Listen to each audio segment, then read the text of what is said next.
2001 June 2న Nepal రాజకోటలో 9 మంది రాజకుటుంబీకుల దారుణ హత్య ప్రపంచాన్ని షేక్ చేసింది. ఎందుకంటే ఒక రాజవంశమే మొత్తం హత్యకు గురైంది. ఆ ఘటన వెనుకున్నది యువరాజ్ దీపేంద్ర వీర్ విక్రమ్ సింహ షా అని ఆ తర్వాత విచారణలో తేలింది. మరి అంత గొప్ప రాచరికంలో ఏం జరిగింది? రాజుతో సహా అందరినీ యువరాజే ఎందుకు చంపేశాడు? ఆ Narayana Hati palace murder mystery ఏంటనేది ఈ స్టోరీలో చూద్దాం. 2001 జూన్ 2న సాయంత్రం ఫ్యామిలీ మొత్తం డిన్నర్కు రెడీ అయింది. ప్రతి నెలకు ఓసారి ఫ్యామిలీతో పాటు దగ్గర కుటుంబీకులు మొత్తం కూర్చొని సరదాగా డిన్నర్ చేయటం ఆనవాయితీ. ఇక ప్రతి 2 నెలలకు ఓసారి అయితే ఏ ఒక్కరూ మిస్ కాకూడదనేది రూల్ పెట్టుకున్నారు. ఎక్కువగా శుక్రవారం రోజే ఈ విందు సమావేశం ఉంటుంది. ఆ విందులోనే రాచరికం నుంచి ఫ్యామిలీలోని విషయాలను రాజకుటుంబం మాట్లాడుకుంటుంది. ఆ రోజు తండ్రి కింగ్ బీరేంద్ర, తల్లి అయిన రాణి ఐశ్వర్యలు ఫ్యామిలీ డిన్నర్కు ఏర్పాట్లు చేయించారు. దాదాపుగా 50 మందికి పైగా ఆ రోజు సాయంత్రం పార్టీకి రెడీ అయ్యారు. ప్యాలెస్ మొత్తం సందడిగా ఉంది. రాజు రాణిలు తమ గదిలోనే ఎక్కువగా గడిపారు. అంతా రెడీ అయిందని పనివాళ్లు పిలుస్తూ వస్తున్నారు. అందరూ వచ్చారు. చివరిగా యువరాజు దీపేంద్ర కూడా వచ్చాడు. అప్పటికే హాల్లో డైనింగ్ రూమ్ బయట వెయిట్ చేస్తూ ఉన్నారు. ముందు రాజు బీరేంద్ర, రాణి ఐశ్వర్యలు తమ పిల్లలైన నిరంజన్, యువరాణి శృతిలు మాట్లాడుతూ ఉన్నారు. పక్కనే ఇతర బీరేంద్ర తమ్ముడు పిల్లలున్నారు. అయితే అప్పుడే మత్తులో తూగుతూ దీపేంద్ర వస్తూ ఉన్నాడు. అంతే, వచ్చి రాగానే తన చేతిలోని మిషన్ గన్ తీసుకొని యథేచ్ఛగా అరుస్తూ కాల్పులు జరిపాడు. అయితే తుపాకీతో కాల్పులు జరుపుతూ ఉండగా పనివాళ్లు, ఇతర రాజ కుటుంబీకులు పారిపోయి గదుల్లో దాక్కొని గడియ పెట్టుకున్నారు. కానీ దగ్గర నుంచి కాల్చడంతో తన తండ్రి రాజు బీరేంద్ర, అతని తమ్ముడు, భార్య రాణి ఐశ్వర్య, రాజు బావమరిది కుమార్ ఖడ్గా, ప్రిన్సెస్ జయంతి చనిపోయారు. కాసేపటికి తుపాకీతో కాల్పులు జరిపిన దీపేంద్ర చివరిగా తన సొంత తమ్ముడైన నిరంజన్, చెల్లెలు కూడా పారిపోతుంటే గురి చూసి కాల్చి చంపాడు. ఆ తర్వాత పనివాళ్లు కేకలు వేసి గార్డ్స్ ని పిలవడంతో ఈలోపే తనను తాను కాల్చుకున్నాడు దీపేంద్ర. మొత్తం గాయపడ్డ 15 మందిని అంబులెన్స్ లో మిలిటరీ హాస్పిటల్కి తరలించారు రాయల్ ఫ్యామిలీకి చెందిన అధికారులు. ఇక కాల్పులు జరిపిన దీపేంద్ర కోమాలోకి వెళ్ళాడు. అప్పటి వరకు అతనే కాల్పులు జరిపాడనే వార్త బయటకు రాలేదు.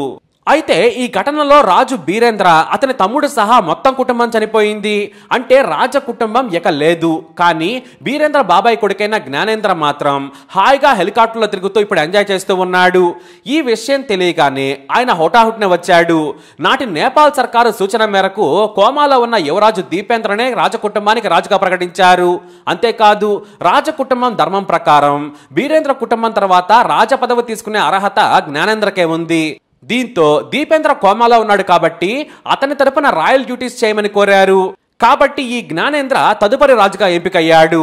అతని ఆధ్వర్యంలోనే రాజకుటుంబం అంత్యక్రియలు జరిగాయి. కానీ యువరాజు దీపేంద్ర కోలుకుంటున్నాడనే వార్త బయటకు వచ్చిన 12 గంటల్లోనే చనిపోయాడు అనే వార్త మళ్లీ బయటకు వచ్చింది. అంటే ఆ యువరాజు కూడా చనిపోవడంతో మొత్తం రాయల్ ఫ్యామిలీ వంశమే లేకుండా పోయింది.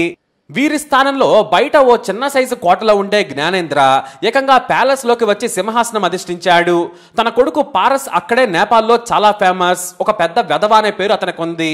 అయితే ఇదంతా కూడా కింగ్ దీపేంద్ర చేశాడని ప్రభుత్వ అధికారులు విచారణ చేసి ఓ నివేదికను సమర్పించారు. ఆ వివరాలను ప్రభుత్వం అంతర్జాతీయ మీడియాకు విడుదల చేసింది. అందులో యువరాజు దీపేంద్ర నేరస్తుడు, అతని మానసిక ప్రవర్తన నుంచి అన్ని విషయాలను కూలంకషంగా వివరించారు. మరి అతను ఎందుకు చంపాడు అనేది చూస్తే, వాస్తవానికి రాజు బీరేంద్రకు పెద్ద కొడుకైన 29 ఏళ్ల దీపేంద్ర అంటే చాలా ఇష్టం. ఇటు దీపేంద్ర చదువులో చాలా చురుకు, తెలివైన కుర్రాడిగా రాజవంశంలో పేరు. తండ్రికి తగ్గ కొడుకని స్థానిక మీడియా కూడా రాసుకొచ్చేది. ఇక మిలిటరీ డ్రెస్ వేసుకోవటం అతనికి చాలా ఇష్టం. తండ్రితో కలిసి రాయల్ మిలిటరీని సందర్శించేవాడు. ఎవరి చేతిలోనైనా సరే తనకు నచ్చిన గన్నుంటే తీసుకునేవాడు. బుల్లెట్లు తీసేసి దీపేంద్రకు ఇచ్చేవారు అధికారులు. రాజు కొడుకు కదా, కాదు అనేంత ధైర్యం వారికి ఉండేది కాదు. ఇక ఉన్నత చదువుల కోసం లండన్ వెళ్ళాడు యువరాజు దీపేంద్ర. అక్కడే కథ మారింది. పాశ్చాత్యపు అలవాట్లకు ఆకర్షితుడయ్యాడు. మద్యం నుంచి డ్రగ్స్ కూడా తీసుకునేవాడు. మద్యం అంటే విపరీతమైన పిచ్చి, కానీ పద్ధతిగానే తాగేవాడు. అంటే ఓ పద్ధతైన తాగబోతా అన్నమాట. ఎందుకంటే తండ్రి అంటే చాలా భయం, తల్లంటే గౌరవం. నేపాల్లో సామాన్య ప్రజలకు తెలిస్తే పరువు పోతుందనే భయం కూడా యువరాజు దీపేంద్రకు ఉంది. అయితే లండన్లో చదువుకునే సమయంలో తమ దేశానికే చెందిన యువరాణి దేవయాని రాణా పరిచయమైంది. ఆమె ఓ యూనివర్సిటీలో పీజీ చదవడానికి వచ్చింది. ఆ సమయంలోనే యువరాజు తన ఇంటికి ఆహ్వానించాడు. అక్కడే వారి స్నేహం కాస్త ప్రేమగా మారింది. అయితే దేవయాని రాణా చాలా పద్ధతైన అమ్మాయి. ప్రేమ పుట్టినా కూడా శృంగారం వరకు యువరాజుని తీసుకెళ్లలేదు. కాకపోతే ఎంతైనా యువజంట కదా, ఖరీదైన కార్లలో తిరుగుతూ ఎంజాయ్ చేసేవారు. అయితే చదువు పూర్తయినా కూడా దాదాపు 3 ఏళ్లు ఇద్దరు అక్కడే గడిపారు. ఒకరిని విడిచి ఒకరు విడవలేనంత ప్రేమ వారి మధ్య ఏర్పడింది. మరోవైపు లండన్లో ఉన్న యువరాజును నేపాల్కు రావాలని, ఆర్మీ బాధ్యతలు అప్పగిస్తానని పిలిచాడు రాజు బీరేంద్ర. దీంతో నేపాల్కు చేరుకున్నాడు.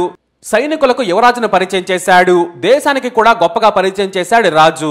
విదేశాల్లో చదువుకుని వచ్చాడని, క్రమశిక్షణకి మారిపోయారని అంతర్జాతీయ మీడియాకు కూడా పెయిడ్ ఇంటర్వ్యూలు ఇచ్చాడు రాజు బీరేంద్ర. ఇక సైనిక వందనం యువరాజు హోదాలో స్వీకరించాడు. తన తండ్రితో పాటు ఆర్మీ డ్రెస్ వేసుకుని కనిపించాడు.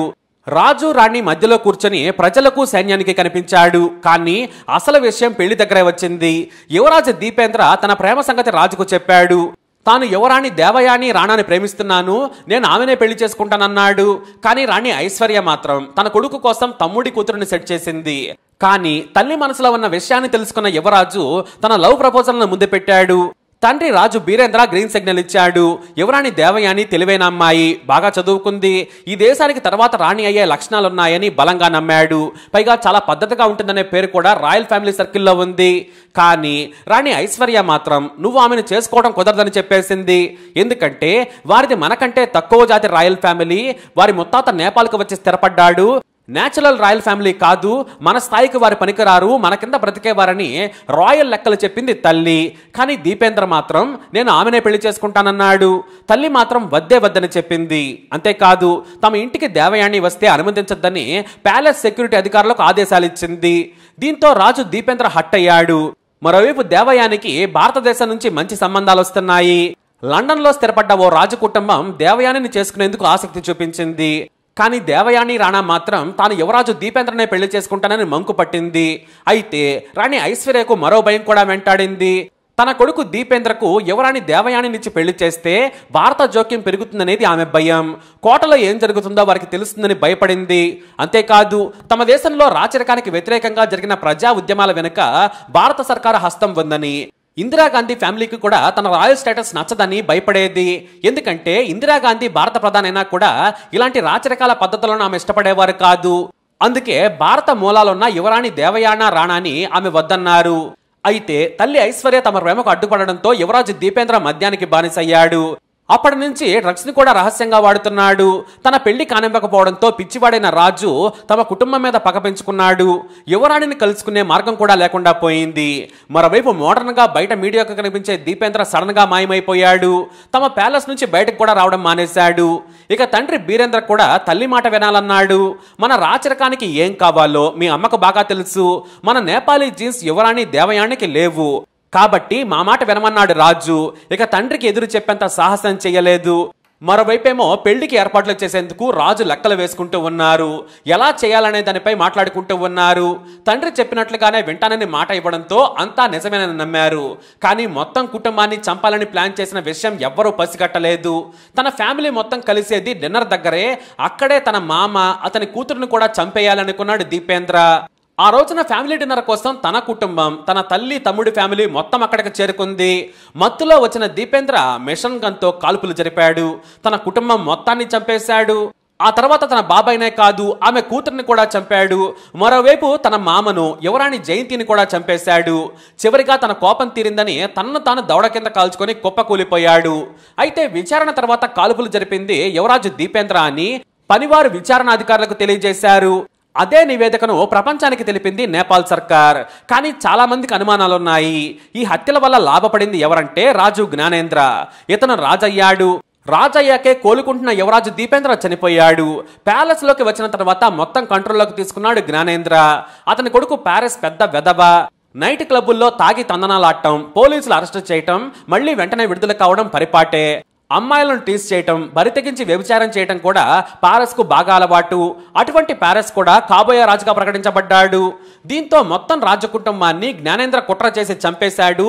ఆ నెపాన్ని యువరాజు దీపేంద్ర మీదకు నెట్టాడనేది అందరూ బహిరంగంగా చెప్పుకునే విషయం. స్థానిక మీడియాలో రాజుకు వ్యతిరేకంగా వార్తలు కథనాలు రాసే ధైర్యం చేయలేదు. ప్యాలెస్ నుంచి ఏ వార్త వస్తే అదే ప్రింట్ చేయాలి. కానీ అంతర్జాతీయ మీడియా మాత్రం కింగ్ జ్ఞానేంద్ర కుట్ర పన్నాడు, తన మనుషులతో చంపించాడు, ఆ తర్వాత ఈ హత్యను చూసిన వారిని బెదిరించాడని అమెరికా మీడియా రాసింది. సిఐఏతో పాటు మన భారత రా కూడా ఈ ఘటనపై రహస్య విచారణ చేసింది. కానీ జ్ఞానేంద్ర అప్పటికే సెటిల్ కావడంతో ఏం జరిగిందో ఎవ్వరికీ తెలియలేదు.